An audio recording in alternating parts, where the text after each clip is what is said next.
Starter holding them up. Gates are back racing. Oh, Beatty.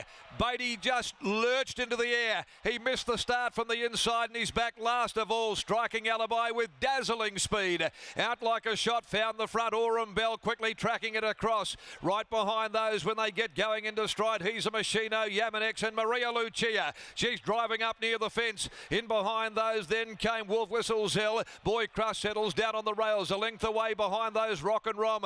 And then came Afireofgidgeecoals. Lady Talks in the middle. A length away, One Last Resort. Beatty after absolutely fluffing the start in the back half of the field. Snow Monkey, Dixie Do, Ruthless Angel, Jedi Dream back with it as well. At the 500 mark in the Karrakatta, Striking Alibi will lead the way. The favourite Aurum Bell second. A length and a half away, Maria Lucia. On its outside, He's a Machino. They drop off Yamanex for the time being. And Beatty still weaving his way through the congestion. Aurum Bell comes it on the inside, Striking Alibi. 2 lengths away, Maria Lucia. Brad Parham goes to work. Here comes Afireofgidgeecoals. Afireofgidgeecoals is absolutely mowing them down with Beatty. Afireofgidgeecoals. Beatty charging to second, but Afireofgidgeecoals wins the Karrakatta from Beatty. The biggest certainty ever beaten in a Karrakatta Plate. In behind them, close up, Jedi Dream rattling to the line. Aurum Bell got tired late. Maria Lucia couldn't come on. Lady Talk followed further back. Dixie Do, Ruthless Angel, and then at the head of the others pulling up. He's a Machino, Wolf Whistle, Zell, Boy Crush, Rock and Rom. A further margin back. Striking Alibi stopping abruptly. Well back in the field. One Last Resort. Snow Monkey back with it as well. And a long last is Yamanex.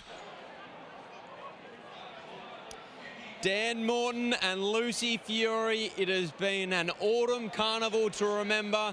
They have done it again. Afireofgidgeecoals in only his 4th career start. He gets the job done, and what an outstanding ride from Lucy Fury. And you just cannot get sick of watching Lucy ride winners. You can see the joy on her face as she crosses the line. Danny Morton, what about the training effort? 3 of the last 4 Karrakatta Plates. Add Super Smink to the list, add Bustling to the list, and now this son of Too Darn Hot, a colt as well, who they paid around 180 for, I think it was, Lockie, at the yearling sales. He now makes it 2 wins from 4 starts. He ran 3rd to Beatty in the Perth Stakes. Beatty himself, he's a talking point out of the race. Barrier number 1, Blinker's first time, standing in the barriers for a long while when we ran late as well, and he missed the kick. In the end, he does a wonderful job to get himself out into clear galloping room to flash late, and Aurum Bell, she absorbed that speed. She sat in the breeze, did all the work, but she couldn't go the last 150 with their boys. Afireofgidgeecoals, what a training performance from Dan Morton, and here he is with Richo.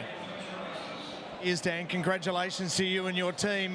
What a special win. He was awesome, yeah. I was, it's easy to say now, but I was sort of quietly confident. He was definitely tracking in the right direction and drew a good marble. You know, a lot of respect for that field today. There was a lot of depth in that, but he's a little ripper. And what you needed was a gun ride, and you certainly got that. Absolutely did, yeah. She would have been disappointed early when Beatty missed the kicks. We were sort of hoping to stay away from the rail, but she, you know, sort of midway around, she was extradited and got away. And yes, no one's riding better than Lucy. You produced some amazing horses to win. There's Super Smink and also Bustling. How good is this colt? Like I say, from day one we've had a big opinion of him. Bought him at the sales. He's a beautiful horse, and yeah, tracking nice. I saw you at the launch and you told me this colt would run really well. I should have listened, Dan. Not many listen to me. Well done, mate. Thanks, Richo. There's Dan Morton. What an incredible training performance. He went around as the 40-to-1 outsider, but that combination has really been the talking point of this autumn carnival, Scotty.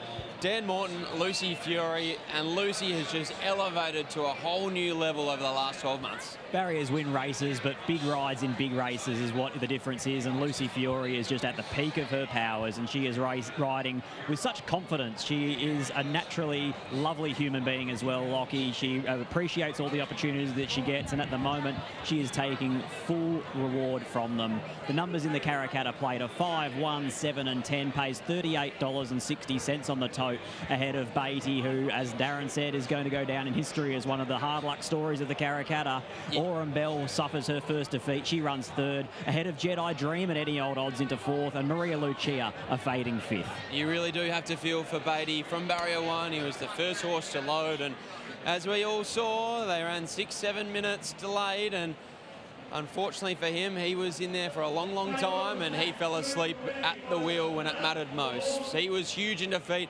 He'll be awfully hard to beat in a WA size produce stakes, but we can't wait to catch up with Lucy Fury because she is just riding as well as ever. And as Dan said with Richo Scotty, she's just about our #1 in WA with the form she's in. Oh, she is so popular too at the moment. Every stable out here is looking for Willie Pike, Lucy Fiore, and then to the calendar thereafter.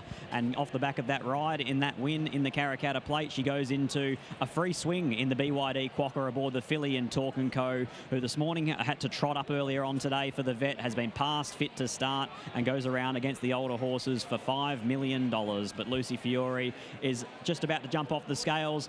Afireofgidgeecoals, a Karrakatta Plate, may have gone around at $41, Lucy, but you wouldn't have known that in the run. He travelled beautifully. No, I said to Dan, you're right. I said to Dan last start, I reckon he can win the Karrakatta off that run. He just, I didn't have much room the other day. He's tiny, and he was really gunning for it, but they were just obviously keeping him honest in there. And I just felt like if I had any room, he just would have gone past them, and I had it today. The difference between that race and this race as well was there was no speed in the Perth Stakes, whereas today they looked like they were flying. They were flying. He jumped super.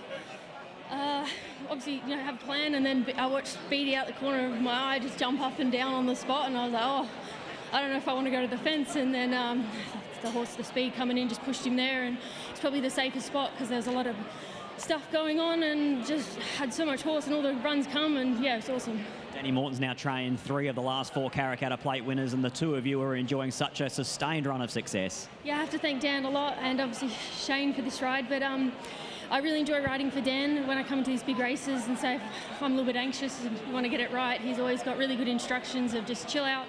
It's a big race, people do silly things, just take a chill, don't get into a speed battle. Just always stuff that just calms you down, and it's never like you need to win, which obviously we want to win, but his instructions to me always make me calm, so I feel like I ride well for him. Does a Karrakatta Plate just settle the nerves a little bit heading into the Quokka? It almost feels like for you and Talk & Co, it's a free swing. Yeah, it kind of reminds me of Generosity last year. She's running really good races, doesn't know how to run a bad race, she's drawn well. There's a lot of speed in it, and obviously if she gets the right run, she's really a really honest mare, so we'll see how she goes. Gun rider, gun human, well done, Luce. Thank you. There's Lucy Fury, combines once again with Dan Morton. This time it's with a Karrakatta Plate that gets added to the mantelpiece. Afireofgidgeecoals, the 2-year-old colt by Too Darn Hot. He gets the job done in the Lawn Pride Australia Karrakatta Plate. Folks, that's just the entree heading towards the main course, which is coming up next, the $5 million BYD Quokka. Stay tuned.